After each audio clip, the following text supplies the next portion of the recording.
పంచతంత్రంలో చిన్నయ్య సూరి గారు చెప్పిన కథ అధ్యక్ష. ఇది పంచతంత్రంలో చిన్నయ్య సూరి గారు చెప్పిన కథ అధ్యక్ష. ఒక నక్క ఆహారాన్ని వెతుకుంటూ ఊర్లోకి వచ్చిందట అధ్యక్ష. అక్కడ రజకులు ఉపయోగించే నీలి రంగు ఉన్న తొట్టిలో పడిపోయింది. ఆ నక్కకి ఏమైపోయింది, ఆ తొట్టిలో పడితే ఆ నక్క ఒంటి నిండా నీలి రంగు అంటుకున్నది. ఆ నీలి రంగు అంటుకున్న తర్వాత అది మళ్ళీ అడవిలోకి పోయింది. ఇదేదో కొత్త జంతువు అనుకొని అడవిలో ఉన్న జంతువులన్నీ భయపడ్డాయట అధ్యక్ష.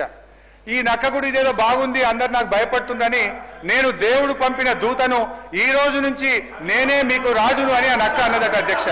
జంతువులు భయంతో అంగీకరించాయి. ఆ నక్క జంతువులను అనేక రకాలుగా కష్టపెట్టే భరించాయి అధ్యక్ష.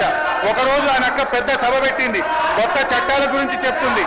అంతలోనే పెద్ద వర్షం పడి ఆ నక్క అంటిన నీలిరంగంతా కరిగిపోయింది. నక్క నిజస్వరూపం బయటపడ్డది. మాయ మాటలతో మారువేషాలతో పెట్టే భ్రమలు ఎక్కువ కాలంలో నిలవదు అన్నది ఆ యొక్క నీతి సూత్రం అధ్యక్ష. వీళ్ళ మాయ మాటలు కూడా ఎక్కువ కాలం నిలవవు. వీళ్ళ మాటలు, వీళ్ళ యొక్క నీతి ఈ రాష్ట్ర ప్రజలకు అర్థమైపోయింది. జై తెలంగాణ, జై కేసీఆర్.